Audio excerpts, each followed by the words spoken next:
কালকে তোমাদের মাধ্যমিক ইতিহাস পরীক্ষা, আর এই ইতিহাস পরীক্ষার জন্য তোমাদের বাছাই করা কতগুলো কোয়েশ্চেন নিয়ে এসেছি। হ্যাঁ, তোমাদের 4 মার্কসের যে কোয়েশ্চেনগুলো, সেই কোয়েশ্চেনগুলো আমি তোমাদের সম্মুখে উপস্থাপন করতে চলেছি। তবে তোমাদের যে অধ্যায়গুলো রয়েছে ইতিহাসে, সম্পূর্ণ বা সমস্ত অধ্যায়গুলো একটা জায়গায় করে আমি তোমাদের 4 নম্বরের কোয়েশ্চেনগুলো তোমাদের সম্মুখে উপস্থাপন করতে চলেছি। প্রিয় শিক্ষার্থীরা দেখে নাও, দেখো শেষ মুহূর্তে তোমাদের প্রস্তুতি। তো অবশ্যই তোমরা কোয়েশ্চেনগুলো মিলিয়ে নেবে।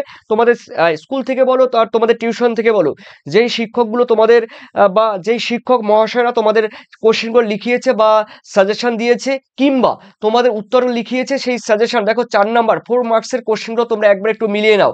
দেখো প্রথম কোশ্চেন রয়েছে শিক্ষা বিস্তারে প্রাচ্য এবং পাশ্চাত্যবাদী বিতর্ক কি ছিল, খুবই গুরুত্বপূর্ণ কোশ্চেন। তারপর রয়েছে দেখো দুয়ে রয়েছে, দুয়ে কি রয়েছে দেখো, চিকিৎসাবিদদের, দেখো এখানে রয়েছে চিকিৎসা বিদ্যা চর্চার ইতিহাসে মেডিকেল কলেজের অবদান আলোচনা করো।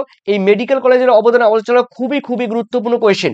তো এরপরে রয়েছে তিনে, দেখো উচ্চশিক্ষা বিকাশের কলকাতা বিশ্ববিদ্যালয়ের অবদান আলোচনা করো, খুবই গুরুত্বপূর্ণ কোয়েশ্চেন। 4 নম্বরে সাম্প্রতিককালে খেলাধুলা ও খেলাধুলার ইতিহাস চর্চা কিভাবে জনপ্রিয় হয়ে উঠেছিল, দেখে নাও। এরপরে রয়েছে দেখো 5, বলা হয়েছে আধুনিক ভারতের ইতিহাস রচনার উপাদান হিসেবে পুলিশ ও গোয়েন্দা বাহিনীর ভূমিকা এবং তাদের ব্যবহার পদ্ধতি তোমাদের আলোচনা করতে হবে। ঠিক আছে, এখানে পরীক্ষা ব্রড কোশ্চেনও দিতে পারে এটি, এখানে কিন্তু 4 মার্কসও দিতে পারে। এরপরে রয়েছে দেখো তোমাদের গুরুত্বপূর্ণ আরেকটি কোশ্চেন 6 কি আছে দেখো, 6 রয়েছে ইতিহাসের উপাদান রূপে বঙ্গদর্শন এবং সোমপ্রকাশ পত্রিকার দুটির মূল্যায়ন করো। এই দুটি পত্রিকা তোমাদের মূল্যায়ন করতে হবে। এরপরে রয়েছে দেখো 7, আধুনিক ভারতের ইতিহাস চর্চার প্রধান উপাদানগুলো কি কি ছিল উল্লেখ করতে হবে। তারপরে 8 বলা হয়েছে সাময়িক পত্র ও সংবাদপত্রের মধ্যে পার্থক্য কি, দেখো সাময়িক পত্র রয়েছে আর সংবাদপত্র রয়েছে, এদের মধ্যে তোমাদের ডিফারেন্স লিখতে হবে। এরপরে রয়েছে দেখো নারী শিক্ষা প্রসারে ঈশ্বরচন্দ্র বিদ্যাসাগরের ভূমিকা কি ছিল, ঊনবিংশ শতকের ধর্ম সমাজ জীবনে রামকৃষ্ণ পরমহংসদেবের দেখো ভূমিকা তোমাদের লিখতে হবে।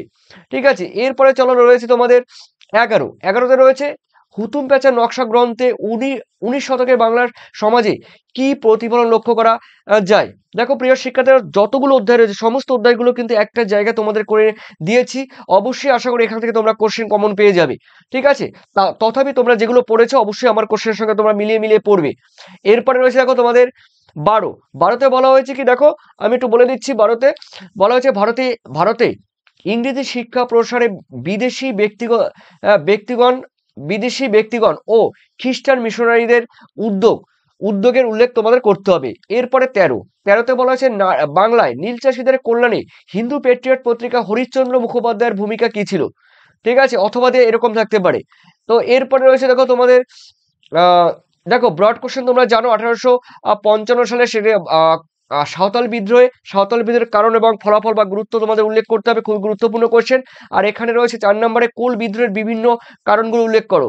পাগলাপন্থী বিদ্রোহ সম্পর্কে উল্লেখ করো।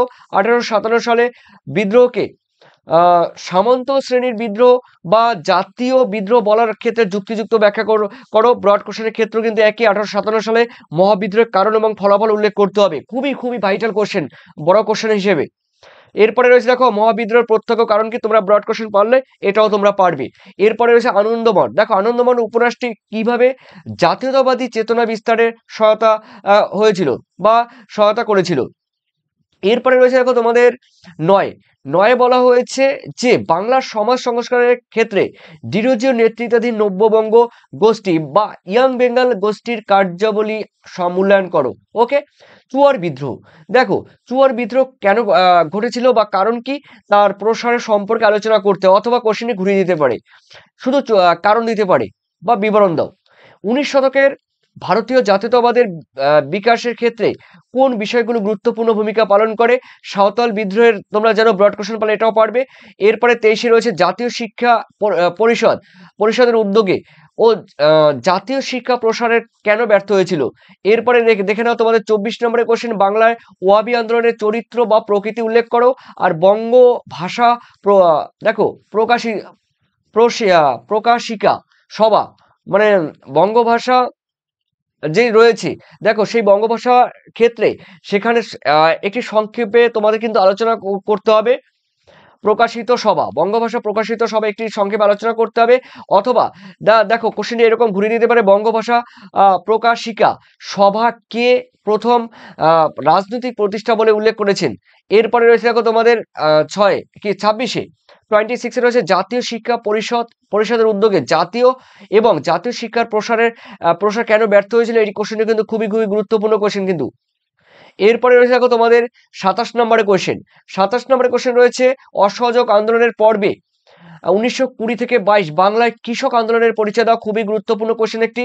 আর রয়েছে আইন অমান্য আন্দোলনের 1930 খ্রিস্টাব্দে সংক্ষিপ্ত পরিচয় দাও। আর টিকা লিখতে হবে, দেখো এখান থেকে কিন্তু একটি টিকা তোমাদের থাকবে কিষাণ সভা, অথবা থাকবে দেখো কিষাণ সভা বা নিখিল ভারত কিষাণ সভা, একই। ঠিক আছে, এরপরে রয়েছে তোমাদের দেখো নীল বিদ্রোহ, কোশ্চেনটি পরীক্ষা কিন্তু থাকছে এবার। নীল বিদ্রোহ এটা কিন্তু পরীক্ষা থাকছে, মনে রেখো এটি কিন্তু পরীক্ষা থাকছে এবার। এরপরে রয়েছে দেখো তোমাদের 30-এ ঔপনিবেশিক শাসনকালে ভারতের দলিত আন্দোলনের সংগঠিত করার ক্ষেত্রে জ্যোতিরা ফুলের অবদান কি ছিল তোমরা জানো। আর নমশূদ্র সম্প্রদায়ের একটি ভূমিকা তোমাদের কিন্তু উল্লেখ করতে হবে, সেখানে কিন্তু রয়েছে দেখো এই কোশ্চেনটি কিন্তু ব্রড কোশ্চেনের ক্ষেত্রে আমি দিয়েছি। ওকে, তো এই ছিল প্রিয় শিক্ষার্থী তোমাদের 4 মার্কসের কোয়েশ্চেন। আর অবশ্যই তোমরা কিন্তু কমেন্ট করবে তোমাদের এমসিকিউ কিংবা এসএকিউ তোমাদের প্রয়োজন হবে কিনা, তাহলে আমি উত্তর সহ তোমাদের কিন্তু দিয়ে দেবো। আর কিভাবে তোমরা সেগুলো পাবে সেগুলো আমি বলে দেবো। হ্যাঁ, তোমাদের এমসিকিউ এবং এসএকিউ উত্তর সহ আমি তোমাদের বলে দেবো। তবে অবশ্যই তোমরা কিন্তু চ্যানেলের সঙ্গে জুড়ে থাকো, আর সেই সঙ্গে সঙ্গে তোমরা কিন্তু কমেন্ট করে জানিয়ে দেবে তোমাদের এমসিকিউ প্রয়োজন কিনা। ঠিক আছে, জানিয়ে দিও। Thank you. আর কালকে তোমাদের কিন্তু একটা কথা বলে দিচ্ছি, এটা কিন্তু আমার বলতে পারো উপদেশ বলতে পারো, আদেশ বলতে পারো। কালকে তোমাদের ইতিহাস পরীক্ষা, সুতরাং ইতিহাস পরীক্ষায় সমস্ত কোশ্চেন দেওয়ার চেষ্টা করবে। ঠিক আছে, পারো বা না পারো, কোনো কোশ্চেন পারছো না, 70% তুমি আনসার করতে পারছো, বা অথবা 80% আনসার করতে পারছো, তুমি 15 নম্বর 20 নম্বর ছেড়ে দেবে? অসম্ভব, ইম্পসিবল, কখনো ছাড়বে না।